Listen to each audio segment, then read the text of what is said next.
Thank you all so much for coming out tonight to hear me talk about war for probably the next hour. I know it's now is the most fun topic, but this I think is very important, and it's really a part of our national conversation right now about what we're going to do in Ukraine. Really what I'm going to be focusing on is Putin's invasion of Ukraine, but the greater American proxy war that we've been waging against Russia for the past couple of decades. And so to start with the fall of the USSR in 1990, Ukraine becomes a nation. And if you go back, this is a map of Europe pre-World War I. You can see Ukraine back up here is well a part of the Russian Empire. Post-World War II, Ukraine right here, well a part of the Soviet Union, right? And so whenever Ukraine becomes its own independent state, there's going to be a lot of complications to that. And in fact, George H.W. Bush didn't want Ukraine to become its own independent state. This is from Ryan Mencken at the Mises Institute. Indeed, in the case of Ukraine, President George H.W. Bush even traveled to Kiev in 1990 to lecture the Ukrainians about the danger of seeking independence from Moscow and decrying the supposed nationalist threat. And so we could see, even going back to 1990, the U.S. has different opinions on what should happen with Ukraine and wants it to remain a part of Russia post-USSR. A couple very problematic things when you have the USS dissolve is that there's nuclear weapons in Ukraine. And so imagine, the U.S. stops becoming, a unified country, and we have our nuclear production all over the place. And so there's plants out in New Mexico and Arizona. What happens to those nuclear weapons if, New Mexico is its own independent state now? Well, in 1994, Ukraine agreed to give up its nuclear weapons with the Budapest Memorandum in exchange for security assurances, which are different from security guarantees. It's just saying we should support Ukraine, but it doesn't actually mean we have to. And then in exchange also, Ukraine got to join the Non-Proliferation Treaty. Another very important thing that happened when Ukraine became its own independent state, this area down here, the Crimean Peninsula, ended up staying with Kiev. Now, this is a territory that since the American Revolution has actually been a part of Russia, and during the Soviet Union, it was transferred to Ukraine, but at that point, Ukraine was just a state in the larger Soviet Union, of course, and so it really didn't matter all that much. Nobody was going to fight a war over it. So initially, the Crimeans wanted to become their own independent state. Well, that fell through, and then they remained with Kiev. But there's a major naval base on the Crimean Peninsula called Sevastopol, and this is Russia's main naval base on the Black Sea. And so Russia negotiated with Kiev in 1990 that in exchange for $526 million, Russia would be given access to that naval base until 2007, and then in 2010, or in 2017, and then 2010, that was expanded until 2042. And so that naval base being very key, and we'll talk about that a little bit more later. The U.S. policy towards Russia in the 1990s really sets the stage for what we're going to do. Ann Williamson is a great journalist who went to Russia in the 1990s and saw how the U.S. was arranging the Russian economy. We were given a lot of power in Russia to decide what happened after the fall of the Soviet Union. What the American genius economists decided was the best solution was to take all the property of the Soviet Union, divide up and estimate the value, and then give all the citizens a voucher to buy some of the equipment that would go up for auction. Well, they rigged it, of course, and initially they only put up low value items. And so the people who were poor were either forced to exchange their credits that they got for like food and things like that in major banks, and people who had access to Western funds were able to buy up the majority of the credits. And then later on, they end up putting everything on the open market, and people were able to buy up a lot of assets extremely cheaply. And this led to two major rounds of inflation in Russia in the 1990s, 80% inflation at one point.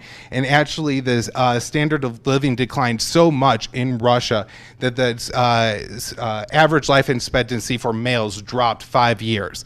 And so, as a libertarian, this was about the most shocking thing I've ever learned. In Russia, after 1990, they got prices. They didn't have prices before. It was run by a communist state. Nobody owned anything. They got property rights and they got prices. But the way the Americans helped the Russian elite fits the economy ensured that the average people would continue to suffer in Ukraine. Now, Williamson explains that the policy here was to keep Russia down. It was about harming the Russian economy and taking as much from Russia as they could. And what they anticipated would happen is that their handpicked elites would be so incompetent that within a few years, their businesses would fall apart and they would look to sell them off. And at that point, the Western interests could enter the Russian market and start to buy up these products.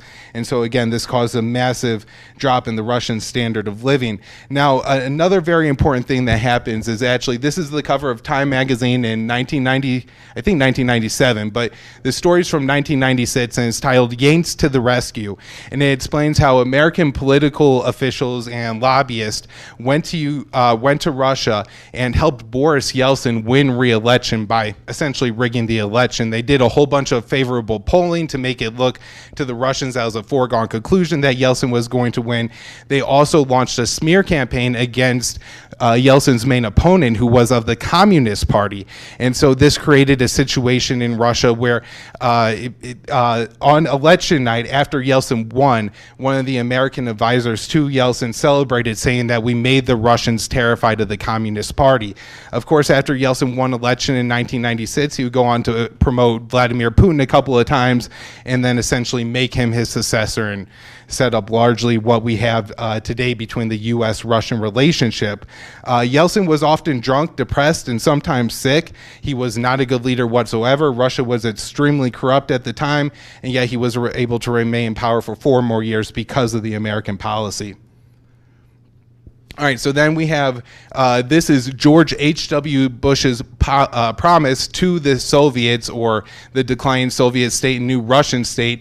And he told Mikhail Gorbachev, the first Russian president, last Soviet premier, that NATO would not expand 1 inch eastward if Germany was allowed to become reunited. And so Russia said okay to Germany becoming reunited and becoming a unified NATO member state, and in exchange, NATO wasn't supposed to expand, but it only took a couple of years, and Bill Clinton added Poland, Hungary, and the Czech Republic. So it takes NATO only 7 years to consume Warsaw, which of course the competing Warsaw Alliance was the Cold War. And even Boris Yeltsin, who just had Clinton's help getting elected, denounced this move as unnecessarily provocative. But George W. Bush really stepped over the line, adding Estonia, Latvia, Lithuania, Bulgaria, Romania, Slovakia, and Slovenia into NATO. Bush also put Ukraine and Georgia on the path to NATO membership.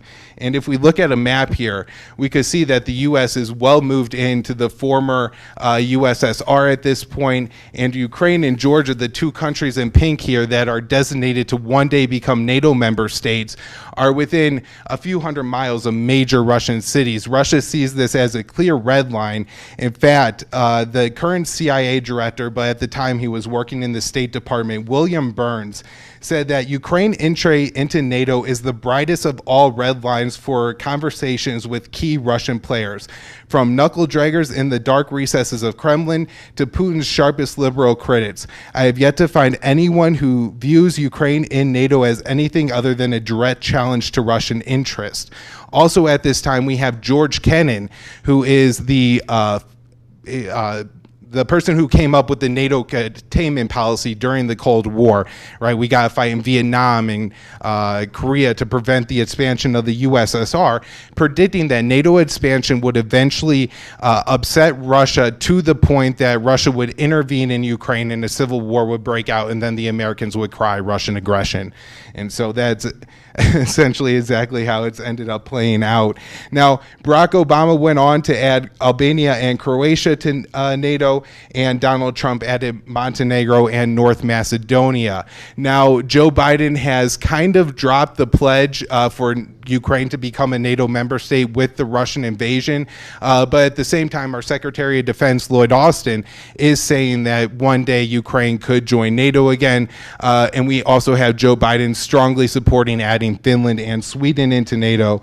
And if we look at the border, Finland, this wasn't even on the map where I had, that's a major long border with Russia. It's almost going to double the Russia-NATO border. So this guy, John Bolton, did some real damage to the U.S.-Russian relationship, and this is extremely important. There were three key agreements that John Bolton was fundamental in ripping up. The first is the Anti-Ballistic Missile Treaty, and this was designed so nations wouldn't develop interceptors for their intercontinental ballistic missiles and would maintain the balance of nuclear power between Russia and the U.S. When the U.S. ripped this up, they started building missile defense systems, including the Aegis missile defense system and its onshore variant, the Aegis Ashore system. Now, this is very important, and I know this is a lot of detail, but these systems use the Mk-41 launchers.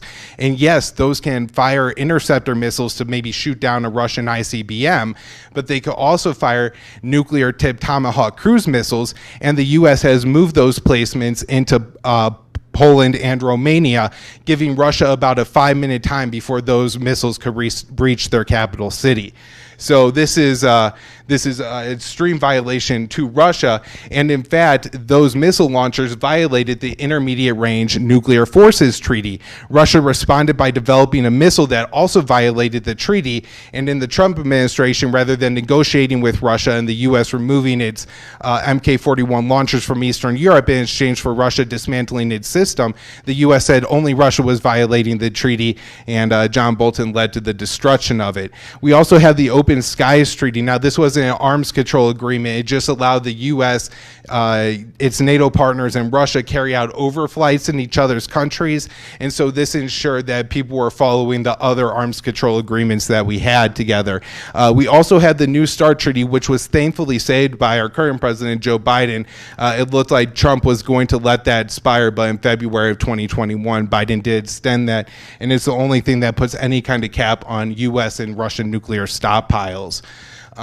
So as you see, the arms control situation has definitely devolved. Now we have the U.S. meddling, dividing Ukraine, and this is essentially how we end up in civil war in Ukraine from 2013 on. It initially starts with protests in late 2013. Now these protests, I think, mostly emerge organically. The Ukrainian government is extremely corrupt. There's a lot of poverty in a country that has a lot of wealth pouring into the state through just the fact that it has pipelines running through, and they get transaction fees that the natural gas passes through Ukraine, billions of dollars a year. A lot of that money ends up getting stolen. And so people go out and protest. They're demanding a more liberal, a less corrupt Ukraine.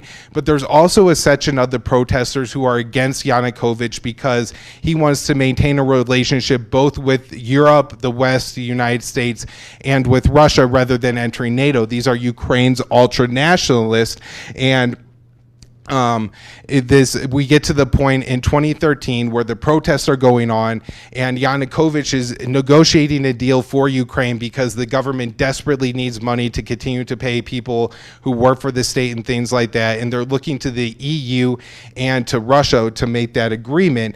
And as he's about to sign the agreement with the West decides that you could only sign an agreement with us, not also with Russia, and so Yanukovych goes and only signs an agreement with Russia. This exacerbates the protests, but Yanukovych helps to de-escalate the situation by agreeing to hold early elections. And so we have that agreement, but that's not good enough for the United States. And our Secretary of State for Eurasian Affairs in 2024 was Victoria Nuland, wife of renowned neocon Robert Kagan. And she is recorded on a phone call saying, "Fuck the EU. They are not moving fast enough on a plan to out Yanukovych."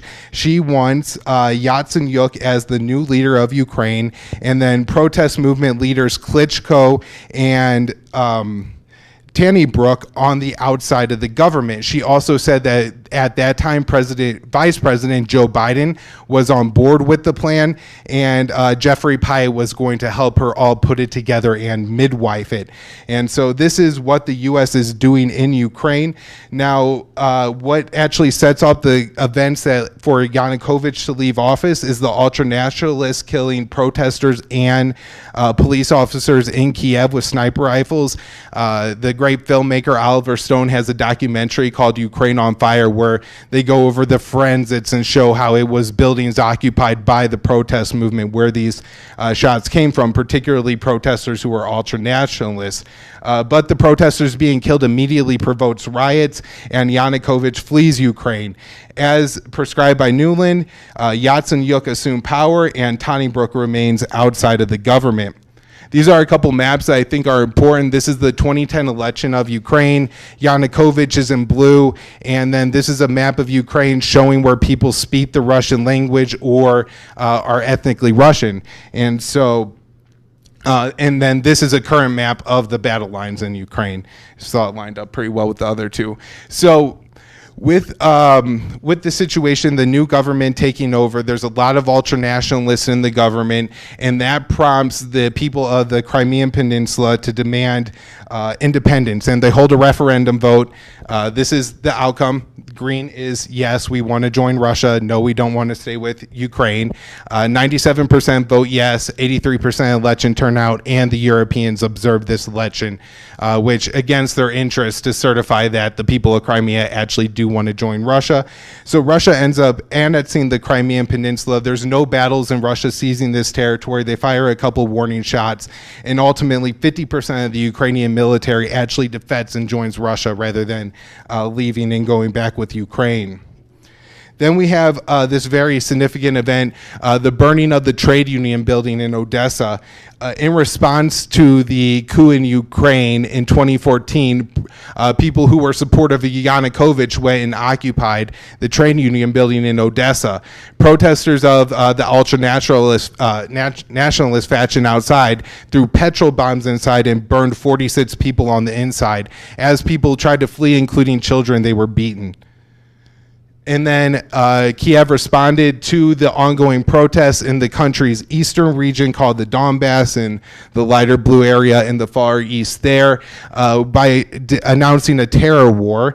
And this led to a larger war and the Donbass republics declaring independence. Now, this lighter or darker orangish region there is the full historical Donbass region, and then the highlighted areas are the areas that are actually separatist. That's where those are the battle lines generally for the civil war.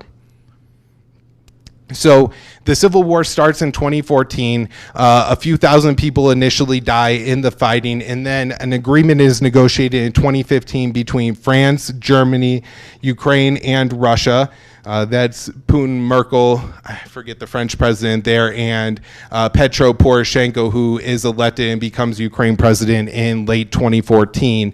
And the four of them signed these Minsk protocols that's supposed to grant the Donbass region additional autonomy. So essentially they're going to be separate from Kiev, but they're not going to be their own country. But neither side really implements this agreement. Fighting continues all along, but it is worth noting that even UN observers say that 80% of the civilian casualties were in the separatist Donbass region and not on the Ukrainian side. A lot of people dying by sniper fire and mortar rounds during this time. All right, so let's talk about the ultranationalist groups. This is a big topic in the media. They say if you bring it up, you're supporting Putin propaganda, and I will get into that and break that down a little bit. But a lot of the ultranationalists that are in the government are members of the Svoboda Party. This guy right here, Oleh Tonnybrook, is one of the founders of the Svoboda Party. You see him doing a Nazi salute. There he is with Joe Biden. There he is with John McCain, and Chris Murphy is on the right of John McCain. That's him with Victoria Nuland, Yatsenyuk, the guy who took power, and then behind Victoria Nuland there is the boxer Klitschko, and here he is again with John McCain.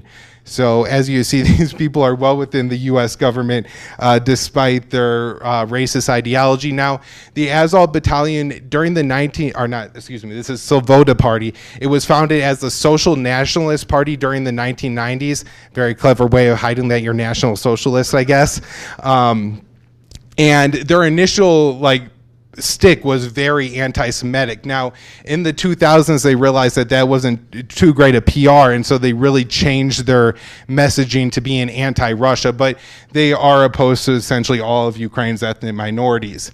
Andrei Perubi is the founder of Patriots of Ukraine, and this is their flag, which is a modified Nazi symbol. Now, they claim that's an N with the I in the middle of it, but it's actually the woven angle that the Nazis used.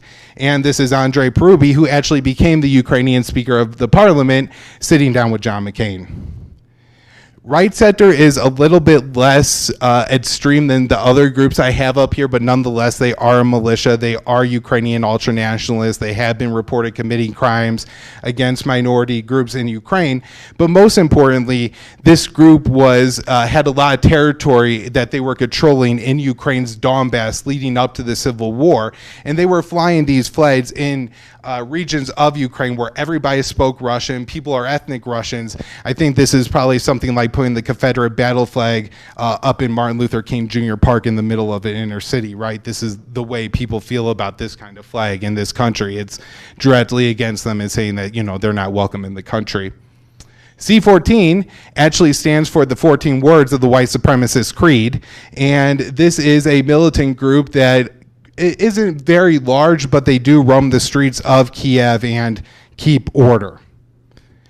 And this is the leader of C14, Yevhen Keshen Karas, and he is giving a statement on the Euromaidan revolution, and he's explaining that, look, you have a protest movement that's 90% liberals. These people care about gay rights, they care about reforms, and he's saying that what you need is 10 to 8% of people to be militant and to be driven, and that will get them to be able to steer the movement. And he says right here, if not for the nationalists, the whole thing would have turned into a gay pride parade.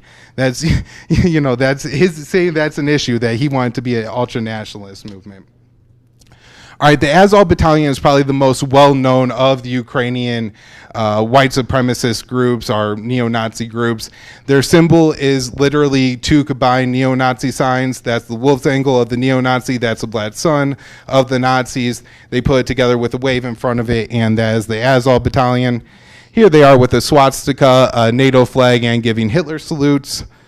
This is right before the Russian invasion of Ukraine, and I put up this picture to show just how embedded the Azov Battalion was within the Ukrainian military. They actually became a part of the National Guard. When Fox News host Bret Baier asked Ukrainian President Volodymyr Zelensky about a month ago about Azov, he said, "They are what they are. They're a part of our military."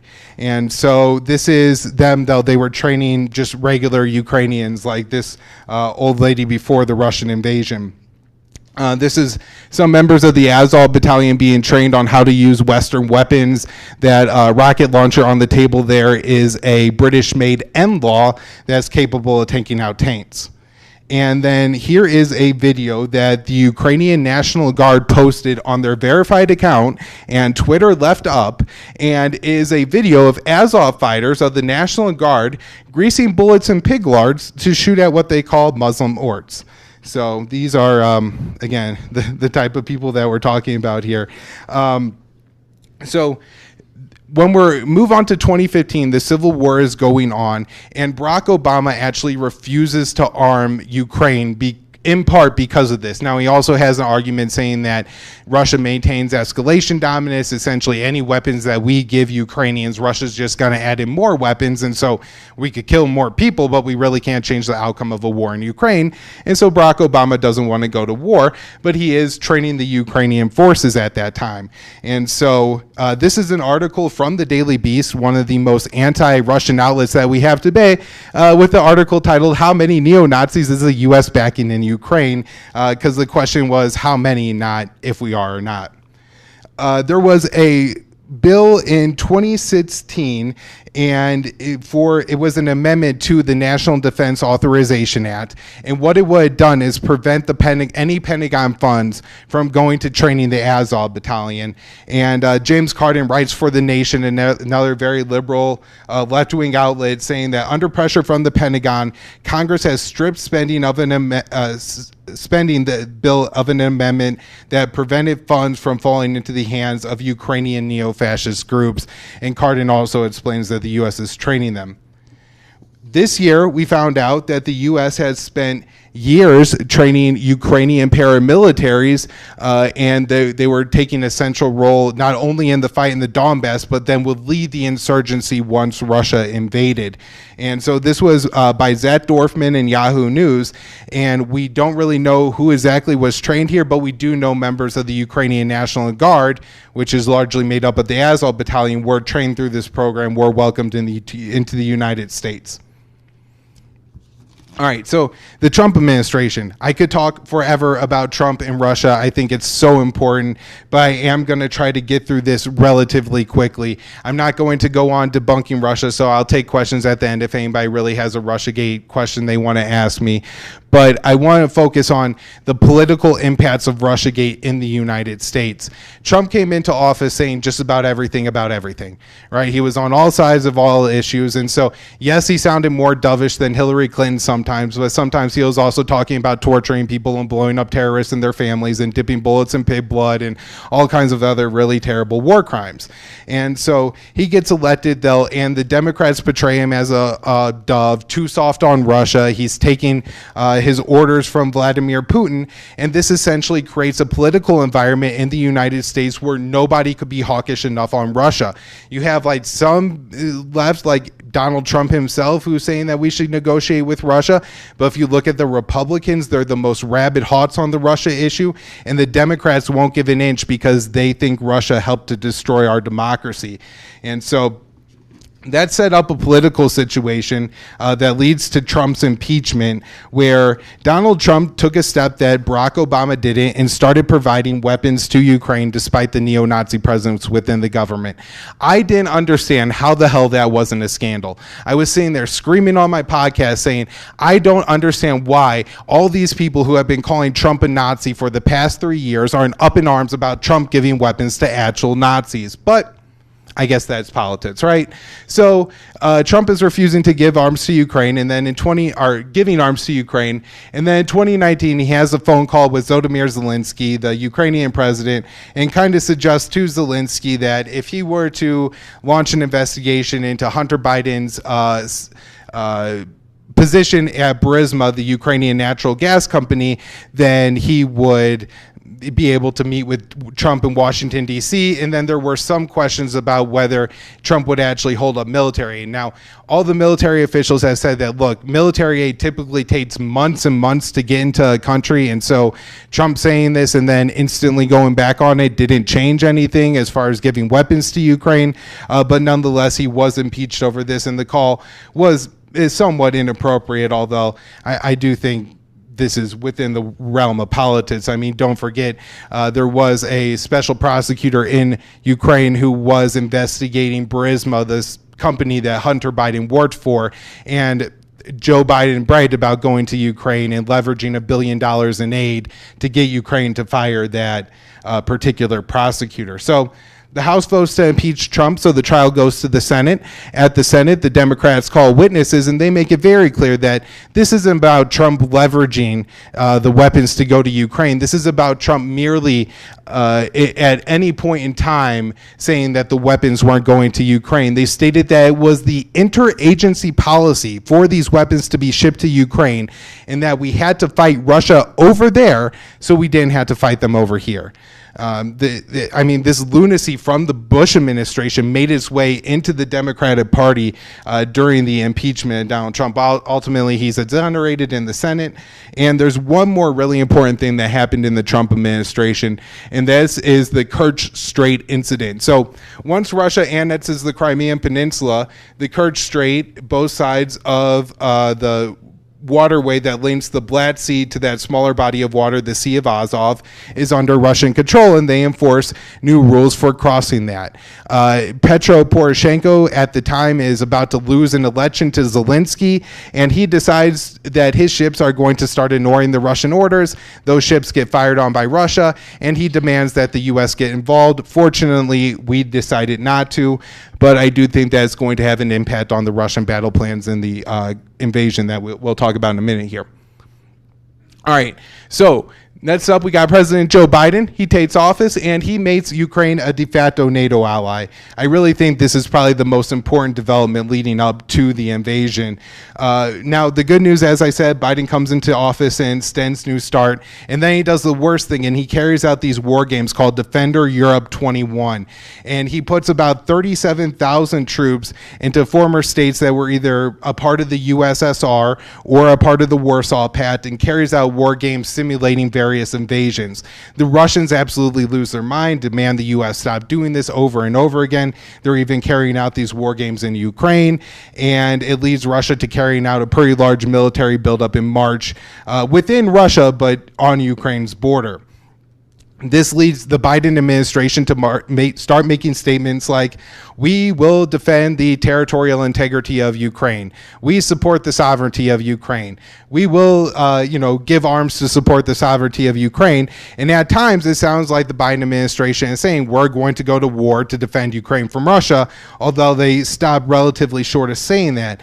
But Ted Galen Carpenter, writing in The American Conservative, explains that all the U.S. obligations that they have made to Ukraine, training their forces, providing the security assistance, they provided a whole bunch of what they call democracy stabilization funds for the Ukrainian government, which is basically money for whoever the U.S. lights in Ukraine to use to help their political campaigns, to buy influence and things like that. And so Ted explains that this essentially makes Ukraine a de facto NATO member. And this is crossing the key Russian red line, as I pointed out. And again, this is from the current CIA director, former State Department employee, William Burns. He's not somebody who's giving Putin's point of view when he's saying that this is a firm all around Russian red line. Everybody, not just Putin and his hardliners, but even the liberals who oppose Putin in Russia are against this Ukraine joining NATO. So Biden's stepping all over that key red line, and then in November, Russia starts their military buildup, and the U.S. responds by signing an agreement with Ukraine, saying that you will definitely become a NATO member. And then Biden sent Lloyd Austin to Ukraine and Georgia to tell them that they were going to become NATO members. Maybe the last off-ramp to avoid the Russian invasion of Ukraine was the December 17th security proposal that Russia sent to the U.S. and NATO. A lot of the things on this list I think are pretty reasonable. An increase in diplomacy through the Russian NATO Council. NATO responded to this by expelling the Russian diplomats at that council. When it asked NATO to draw down forces in Europe to the 1997 levels, this is asking the U.S. to move NATO forces out of countries that were once a part of the Warsaw Pact or a part of the USSR. We completely declined on that. A return to the INF Treaty. This is the only issue in the Russian security proposal that the U.S. really responded to. They offered to have Russia inspect the sites in Poland and Romania to ensure that there would be no nuclear-tipped cruise missiles there, but obviously, that's pretty short of what Russia's asking for. They asked for the end of NATO expansion. The U.S. said the door to NATO will always remain open. They asked for the end of war games on both sides here in Ukraine, Eastern Europe, the Caucasus, and Central Asia. The U.S. continued to carry out war games in Ukraine in particular. And then in 2020, in January and February, leading up to the Russian invasion, I think one of the most important developments that nobody is talking about is the fact that Zelensky was saying that it was not Vladimir Putin that was causing a crisis in Ukraine, but was Joe Biden, by warning about potential Russian invasion.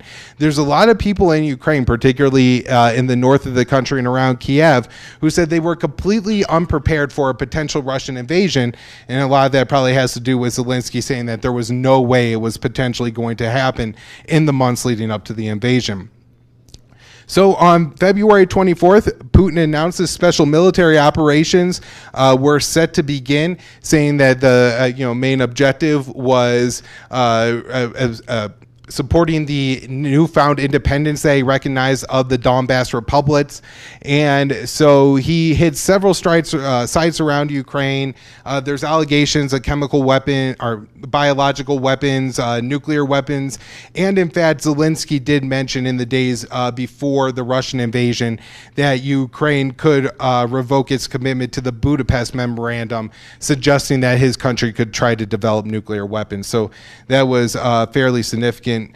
Serious fighting broke out in the Donbass before the announcement of the Russian special military operations on February 24th, and most of those strikes were coming from the Ukrainian side going into Russia. Now, the complete timeline on that is unclear, but it does seem that about 80% of the rounds being fired in the lead up to the Russian invasion were actually coming from the Ukrainian government side.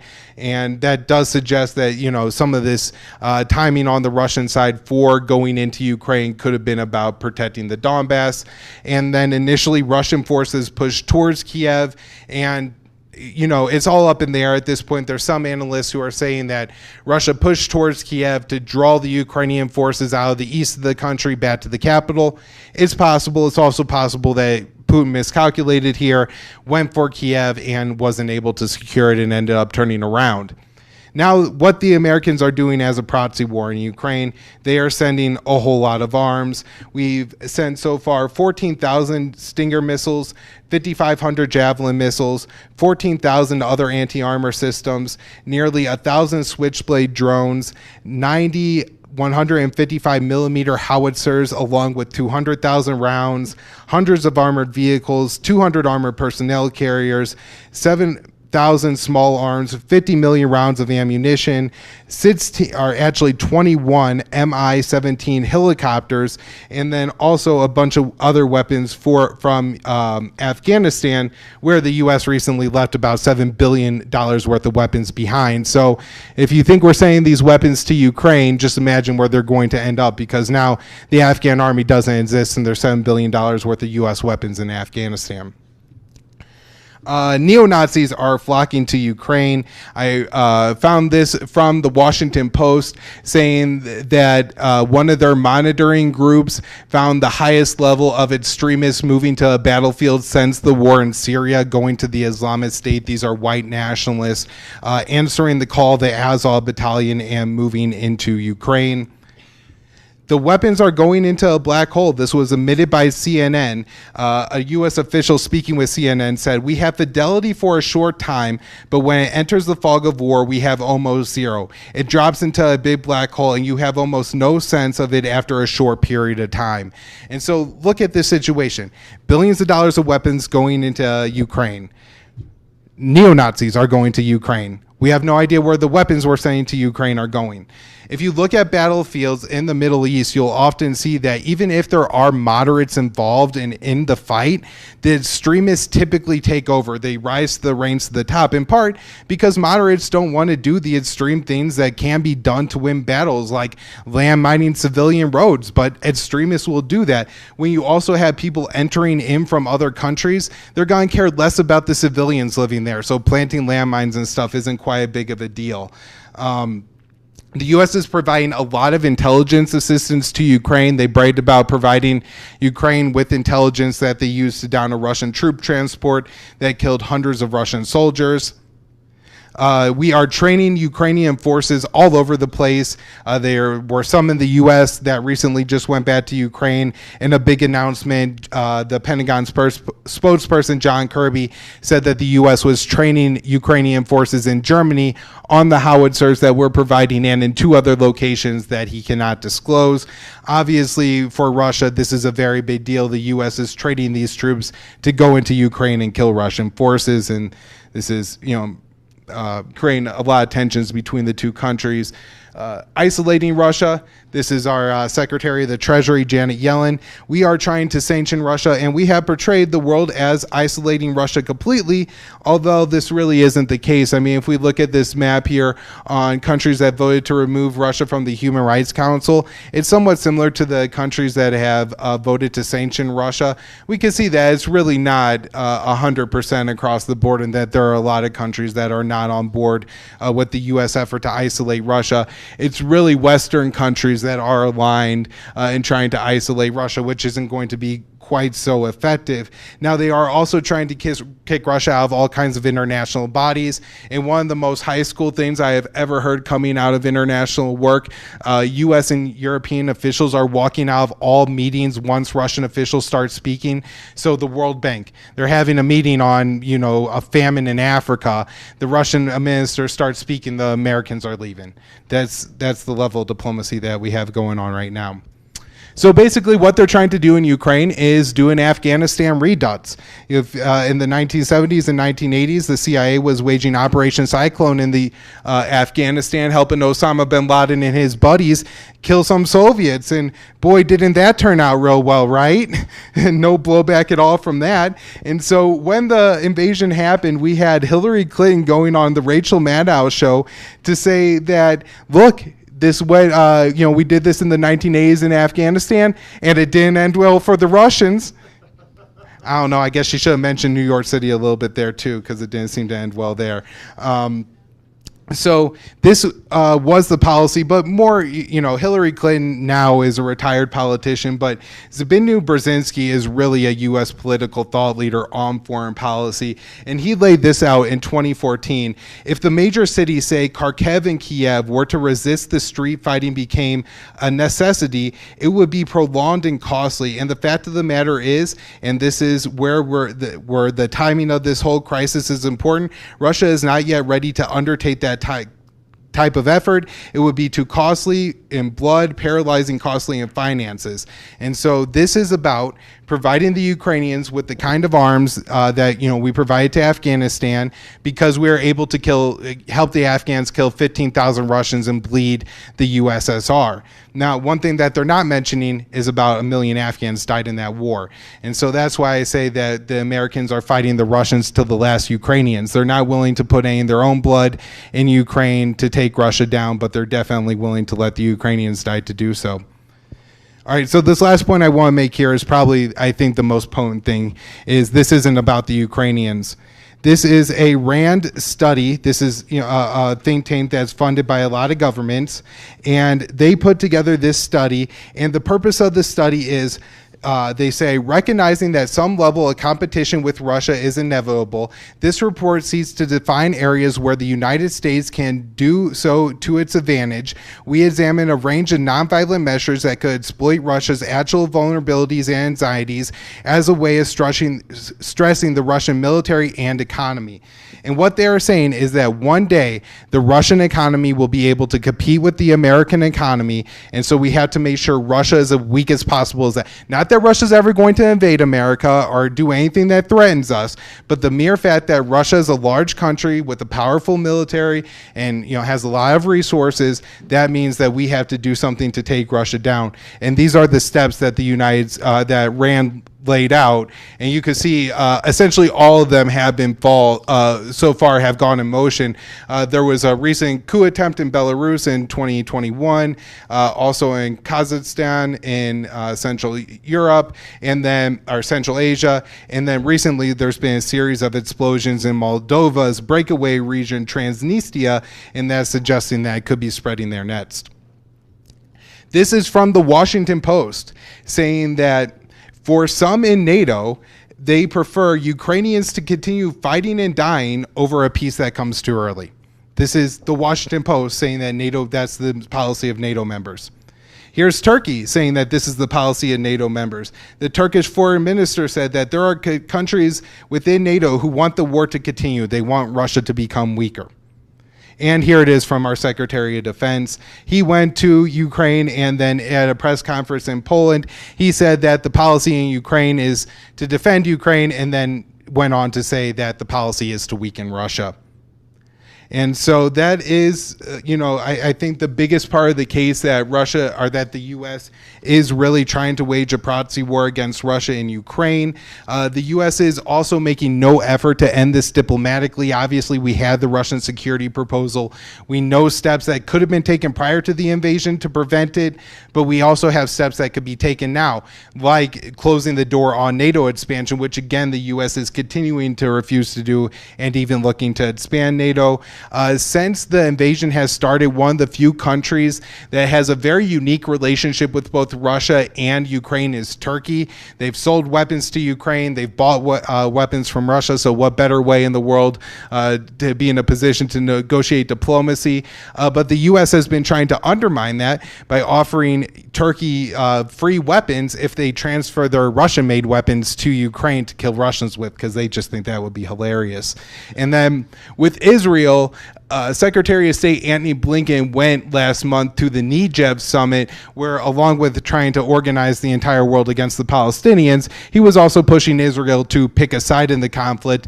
Israel is a country that has a lot of immigrants from both Russia and Ukraine, and so there's a lot of people there that don't want to see this war go on just because one way or another they might have a relative that's at risk, but rather the U.S. has pushed Israel to pick a side. Now, Israel ended up made a statement that was critical of Russia and then offered Ukraine more aid, and Russia completely blew up the relationship by suggesting that the Israelis were arming neo-Nazis, which, there's a little bit of truth to that, but obviously that was very upsetting to the Israel government and really undermined any diplomacy between the two countries. Now, Russia is really destroying Ukraine, and this is important. I don't want to excuse the Russian warfare here at all. About 3,100 people have died, civilians have died according to the UN so far. I don't know how accurate that UN estimate is. I'm assuming it's the low number, that those are the number of people that have died. There's other bodies buried under the rubble. Maybe we'll find them, maybe we won't. It's not exactly clear that Russia is responsible for every single civilian that's being killed. They are carrying out bombing. They are carrying out artillery strikes, but so are the Ukrainians. And, depending on what area of Ukraine you're in, one side or the other may be more willing to be a little bit more indiscriminate with their shelling, particularly if you have the Azov battalion, say, fighting around Mariupol or something like that, where a lot of the alleged war crimes are said to have happened. Just today, I read from the Associated Press that they believe 600 civilians were killed when some kind of explosion caused the Mariupol theater to collapse. And so, still looking on more information on a lot of this. There's a lot developing when it comes to the civilian casualties and stuff, but it has been fairly horrific, especially in areas that Russia is really trying to take, like Mariupol and eastern Ukraine. There's been some fighting around Odessa, but this city I think is very important because it's on Ukraine's Black Sea coast, and I do think the ultimate goal of Russia will be to deprive Ukraine of all of its coastline. So I want to take a minute to talk about the great Ukrainian democracy, and the first with this movie by starring Ukrainian President Volodymyr Zelensky, Love in the Big City 2, a very exciting rom-com, banned in Ukraine because it's in the Russian language. So there's a couple interesting things there. First of all, before Zelensky became president of Ukraine, he didn't really speak Ukrainian. All of his movies and TV show, Servant of the People, are in Russian. In fact, you could find a lot of people in Ukraine complaining about the show Servant of the People because only backwards hillbillies speak Ukrainian and all the serious politicians speak Russian. So, but anyways, a member of the Sloboda Party ended up as head of the Ukrainian Cultural Ministry, and that person gets to assign ratings to movies. And so if he deprives a rating to a movie, that means you can't see that movie in Ukraine, and that's what happened to the current president's flick there. Ukrainian President Volodymyr Zelensky nationalized the country's media after the Russian election and also banned 11 political parties, including the largest Ukrainian opposition party. And then just yesterday, I saw the Associated Press reported that they were following around a team of Ukrainian soldiers, rounding up people at gunpoint for making posts on social media that were too pro-Russian.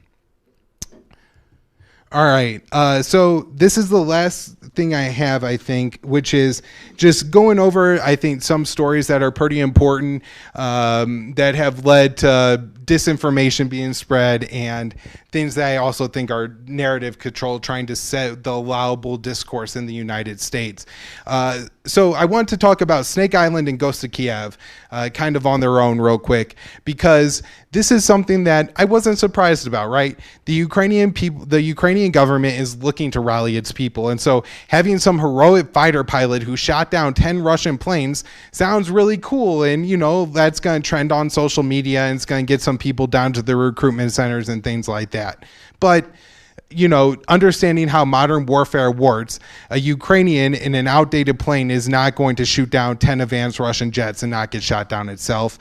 Most of the Ukrainian runways were destroyed at that point. Most of the Ukrainian Air Force was destroyed at that point. There was no way this was happening. But if you turned on Fox News or CNN, the host would tell you the ghost of Kiev is keeping Russia from dominating the Ukrainian skies. This beautiful warplane that America has helped to maintain is helping to save the lives of Ukrainians.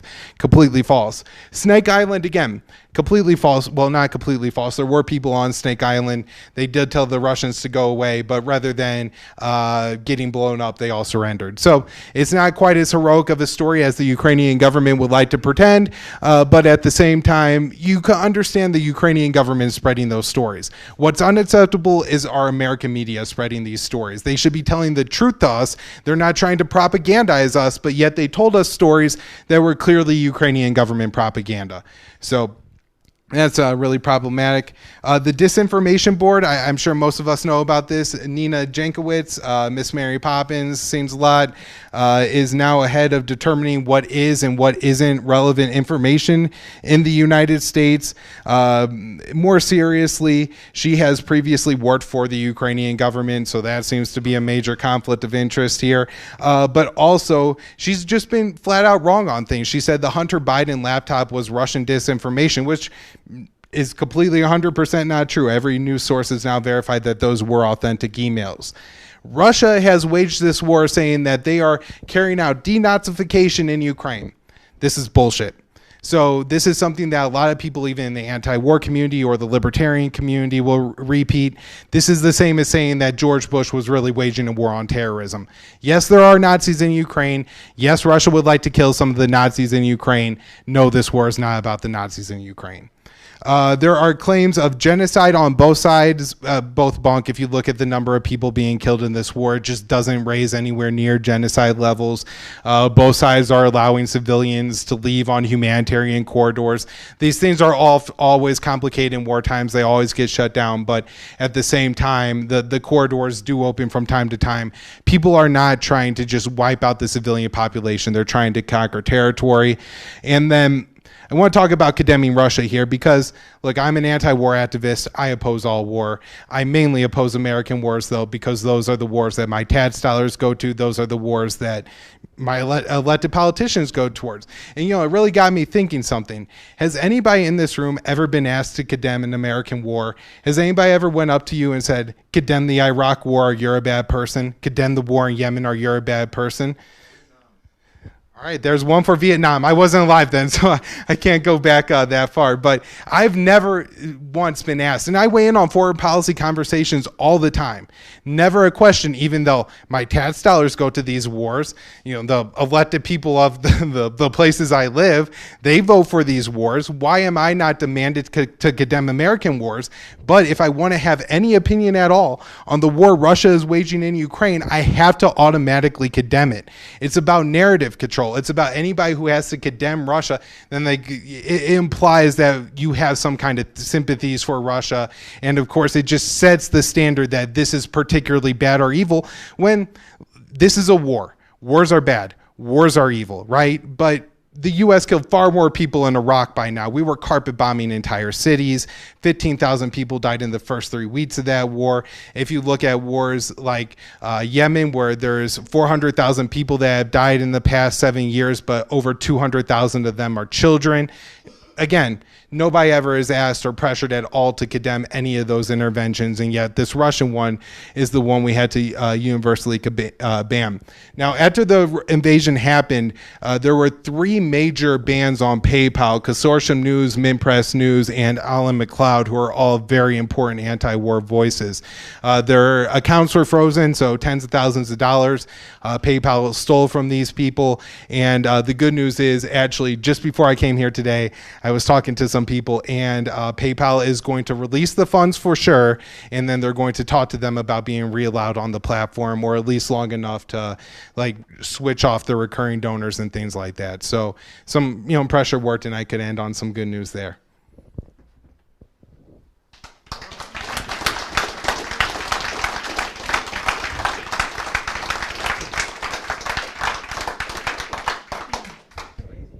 I'm interested in how you do your research. How do you verify that a source is accurate? For example, you, and I would agree with you, say you can't really trust the mainstream media narrative, but at the same time, you're quoting articles, for example, from AP.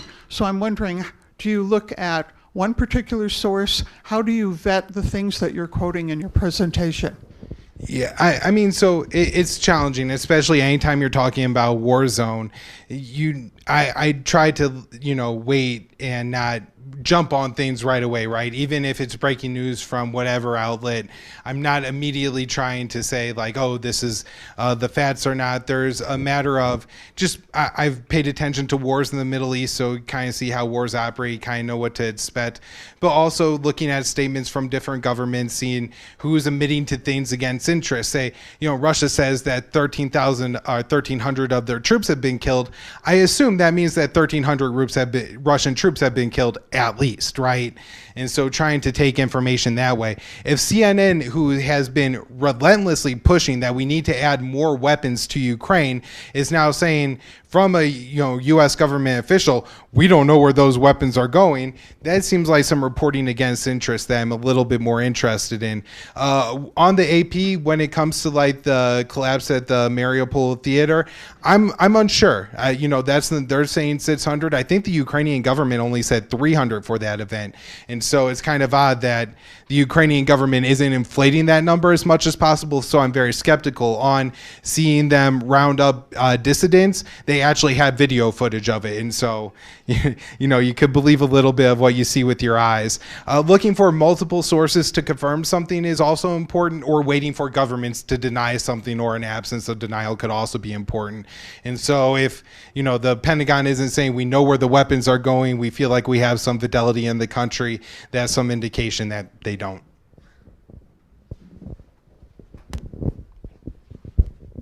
Awesome presentation, Kyle. It was so cool, so good. But my question has to do with escalation. Knowing that a big portion of the U.S. government's goal is regime change in Moscow, do you see a lot of opportunity for escalation coming from the West, basically, to use this whole Ukraine situation to further destabilize Russia and eventually, do something to send some of these terrorist fighters or whoever into Russia proper? And what would Russian response be? I mean, that's a big concern. Escalation. What do you think about that? Yeah, I guess on the fighters, my guess is that they really just don't care. They see them like as an immediate benefit to be able to weaponize them against Russia, but in the long term, they're really, they're not like thinking like, oh, one day this is going to blow back into Russia or something like that, would be my guess. I don't really see any opportunity for de-escalation between the West and Russia because of the lines that Russia is setting, or the West is setting. The UK is saying that they're not going to remove any sanctions from Russia until Ukraine's territorial integrity is restored. Well, that includes the Donbass and the Crimean Peninsula, which, quite frankly, is never going to be Ukrainian again. Russia has invested billions of dollars into the the Crimean infrastructure since taking over. The people there overwhelmingly are happy and want to remain a part of Russia, and so it's just not going to change. But if the UK is saying that that's a standard for removing sanctions, then the sanctions are never going to be removed. And we even have had Western officials mention that there may be deals that Zelensky and Ukraine are willing to accept that the West isn't. And so this could really drag on the whole war, not just the Western-Russian tensions, because I do see a potential where in the coming months, in part because of attrition, in part just because the land borders get set up, that the fighting actually dies down a little bit in Ukraine itself, and maybe even a negotiated settlement between Kiev and Moscow is possible that doesn't actually change the status of the tensions between the West and Russia. Hey, John Kittleson again, U.S. House District 1. If you live in Denver, vote for me. If you had to pick one thing of all the things you've researched and all the information you've come across, what do you think is the biggest misunderstanding that you wish you could clarify or you wish was more widely known? The Russian red line on NATO expansion to Ukraine. There was a Biden administration official who said after the Russian invasion that the U.S. never made Russia an offer on closing NATO expansion because they didn't think it was a serious issue for Russia. And it clearly is. I don't know how the CIA director wasn't in the room when those discussions were going on, because he, at least at the time, knew. Now, there's always the potential that William Burns is just a government sycophant, and whoever his boss is, he's just going to say whatever that person wants to hear. But I thought it's at least notable that this guy wrote a memo to his boss at the time, Condoleezza Rice, saying that this was the brightest of Russian red lines, and then now the Biden administration wouldn't even talk or concede that to Russia leading up to the invasion, a move that could have potentially stopped it. Hello. About 7 p.m., before I even entered the room for this meeting, I've read online that there's reports that Vladimir Putin is planning on having cancer surgery and that he will temporarily hand over power to someone who is even more hardline than he is. Do you think we can believe these reports? I would be extremely skeptical. People have speculated on Putin being sick for about 10 years. Now, there was some really strange fuel added to that fire when there were several photo ops of Putin in the past 4 or 5 months where he's sitting at tables 20 feet away from people. It's a real mystery as to why. He's been very rigid about what world leaders he's meeting with. He forced Macron to take 2 COVID tests or something like that. So, there's a little bit of sprinkles of maybe there's something going on, but with all the rumors that I've heard over the past 10 years, I would be extremely skeptical of that. And, anything's possible, right? He could have found out he had cancer last week, but it seems kind of unlikely that Putin, who is somebody who wants a firm hand on power, because the last time he relinquished power in 2012, he feels like the Biden or the Obama administration conned his replacement, Dmitry Medvedev. And I guess I don't think he would plan to carry out an invasion and then have cancer surgery the next. Again, anything's possible. It just there's a lot of things that made me very skeptical of that. So a couple people I follow in alternative media, obviously there's a lot of things going on with this conflict, whatever people may think of it. But they're saying that one element of it is that as the COVID narrative collapses, which is, damaged supply chains, destroyed businesses, racked up debt, money printing by central banks, that in part there's the element of this being kind of a cover story. Because one of the people I was listening to said Putin had any time to invade Ukraine, could have at least attempted to in the last 8 or so years. And now he's just doing his role as part of the what many would refer to as the Great Reset. I've been hearing things about, getting the this being a way of getting, first of all, being a smokescreen, kind of a cover story, and also getting the U.S. more with them sanctioning Russia against the access to the world reserve currency and so forth, more of a means of just weakening the global economy for more solutions that they offer to the problems that they created. What do you think in regards to that? I don't believe the government is that competent or that capable of putting together a conspiracy quite that in depth. But I do think a part of what you're saying is right. And so there have been great supply chain disruptions over the past couple of years. There's regions of the world that have been plagued by conflict, largely led or encouraged by the United States, where there are severe shortages coming. Africa is going to be in a desperate situation coming up soon, especially the Horn of Africa. Africa. They're saying, I think, 1 million people in Somalia, 2 or 3 million in Ethiopia, who are not going to have access to food. Right across the Red Sea from the Horn of Africa is, of course, Yemen, where there's millions and millions of people short on food from the 7-year-long U.S. war. And now you have the U.S. ambassador to the UN, Linda Thomas Greenfield, going around saying that, well, there's only reason there's food shortages is because of the Russian invasion of Ukraine. And now, look, Russia and Ukraine are both major suppliers of staple foods and fertilizer. And so the war in Ukraine, combined with the U.S. sanctions effort against Ukraine, is going to deliver a major impact to the world food market. But the reason people are starving in Somalia, Ethiopia, and Yemen today has absolutely zero to do with this war. I don't know any crop that grows in 2 months, so how the hell could the invasion have stopped that? They're planting crops right now, not harvesting them. Now, the shipping is a little bit bigger of an issue because ships go in and out of the Black Sea, and of course, that's a war zone right now. I've heard that several sea mines have washed up pretty close to Turkey, and so these are a real concern for civilian ships, particularly anything that's carrying oil, because if it hits a mine, it's going to explode in the Black Sea, and it's going to be a disaster. Yeah. But I don't think it's intentional with the sanctions. I think the West just has done this. This is the playbook.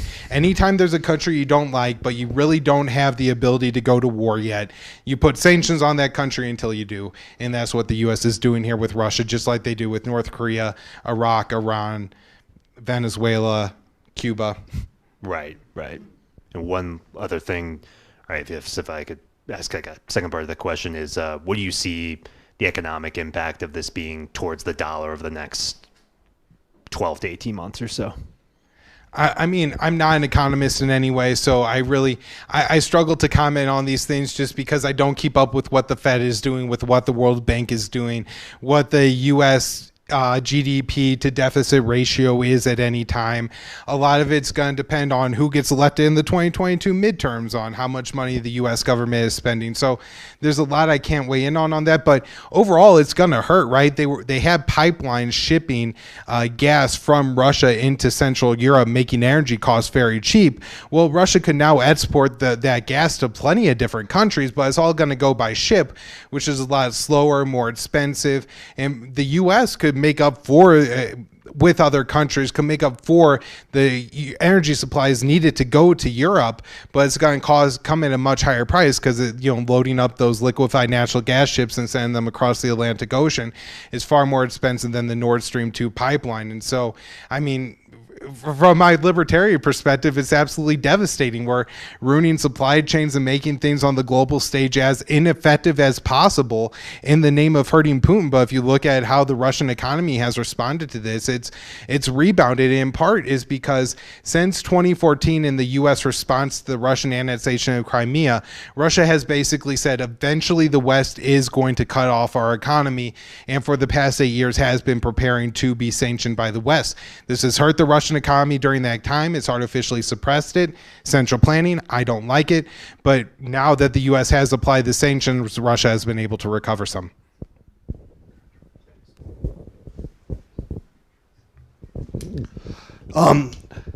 Why? So there are 1 million countries in the world that the U.S. or NATO could target with their aggression. Why does it have to be the country that is most likely to lead to nuclear war? Some people say like standard military industrial complex, graft, weapons contract stuff, but like there's so many countries. Why Russia? That's a great question. I think it goes back to the RAND study, where China and Russia are the two countries that could one day maybe compete with the United States. And because of that, the U.S. feels it has to take on those countries and artificially suppress them. And that's why Russia at this point. Not him. Just a quick question. What do you wash your hair with? Thank you. Just a mix of things.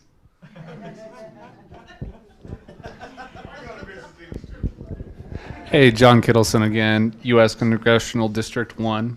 Don't forget. Hey, I'm going to ask a hard question, and it's okay if you don't answer, because it is, a loaded or hard question. I know you have your podcast and everything. From Putin's point of view, do you think his invasion or not even just Putin's point of view, because of course his invasion's justified, but from like the Russians country's standpoint, do you think the invasion is justified because they were trying to sell it as denazification, and this is a kind of a peacekeeping mission? So where they stand right now and just the current state of things inside of Russia, do you think the invasion is justified? And of course, I'm speaking from the other side, and I know it's kind of a hard question, so if you want to pass, that's okay. No, so polling from Russia says 80% of Russians support it, but Putin is also rounding up anti-war activists. So, you know, how many people are lying to make sure that, you know, the KGB or, you know, the new Russian security services don't come for them in the middle of the night because they're opposing the wars? I don't know. My sense is that if they're polling at 80%, there's probably not 30% of people lying, so it probably is a majority of Russians. Putin has been a fairly popular president this whole time. You know, as I talked about, Yeltsin was a depressed drunk who was constantly sick in the pocket of the Americans and allowed his country to have billions of dollars of their wealth stolen. And Putin came up and to some extent put an end to that. Now, he put his own corrupt cronies in charge and things like that, but at the same time, it wasn't the old playbook anymore. So he has remained a fairly popular president in Russia. And because of those two factors, I would guess that a slight majority of Russians do feel that the invasion is justified. There's a lot of propaganda on Russian TV. I don't know how well it works. I suppose that Russians are probably a lot like Americans, and whatever you put on CNN, a lot of them will adopt that position and just kind of repeat it. And so if Russian TV is saying that war is good, then there might be a lot of people going for it for that reason. And there's now been a series of explosions that have been carried out inside of Russia as well, which I'm guessing is going to galvanize the Russian people in favor of the invasion. But it could always have the opposite effect, or anything could change in Russia. But I would guess it's fairly popular in Russia, over 50%.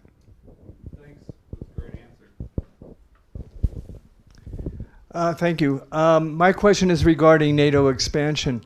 One of your earlier slides said that Secretary Baker had promised that with the reunification of Germany, NATO would not expand. I was looking that up and I couldn't find any confirmation for that. That is, there's nothing in writing like the Budapest Memorandum, for example. And if it was so important to Russia, why didn't they demand it in writing? And maybe it is, and if so, you could expand on that. But I also want to add that the counter-argument about Russia's fear of NATO expansion is that NATO never really represented any kind of imperialist threat to anybody. You could say Libya and maybe when Clinton went into Serbia and Bosnia, but it's not like Russia going into Georgia or Chechnya, for example. Plus, more that NATO for 70 years had the bomb. Had the bomb, and prior to 1949 when Russia had it, and when Germany and the Berlin crisis was going on, the U.S. could have said, "We have the bomb. Get the hell out." We didn't. I'm trying to, make a case that NATO doesn't represent the real threat. Plus, we can never get NATO, to even, fund their own military. So how are they going to be expansionists in terms of conquering other countries if they're not even willing, to spend enough money to defend themselves? And then I think it wasn't until 1994 that the Baltic states and Poland, wanted to join NATO because they saw Russia as being a threat to them. Okay, I think you get the point. Thanks. Yeah, so I guess on the World War II argument, I would just add that immediately after World War II was several years before the Russian-U.S. relationship fell apart. I mean, the U.S. helped Russia defeat the Nazis in World War II. So that's, I think, a part of the reason that the relationship was initially like it was. On NATO, I mean, it's fought 4 aggressive wars and no defensive wars. So that would tell me it's more of an aggressive warfare alliance than a defensive one. There's tons of inter-NATO problems anyways. The U.S. has constant trouble reining Turkey in on a whole host of issues. And so I don't see how it could really be considered a defensive alliance in any way when it's expanded all the way up to Russia's borders and now includes former members of the Soviet Union, and again crossing Russian red lines the whole time and waging aggressive wars in 4 different countries. I don't see how Russia would assume that that's anything but an offensive threat.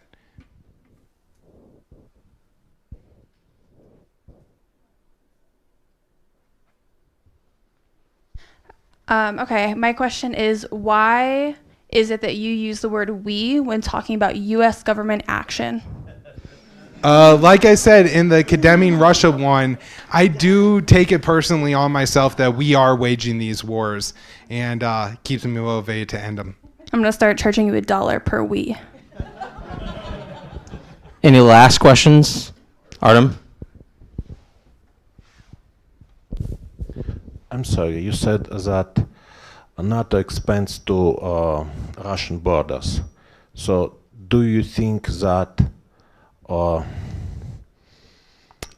people of that countries are slaves to Putin? Do you think they cannot have their own opinion? Do you think they were forced to be NATO members? Or they decided by themselves?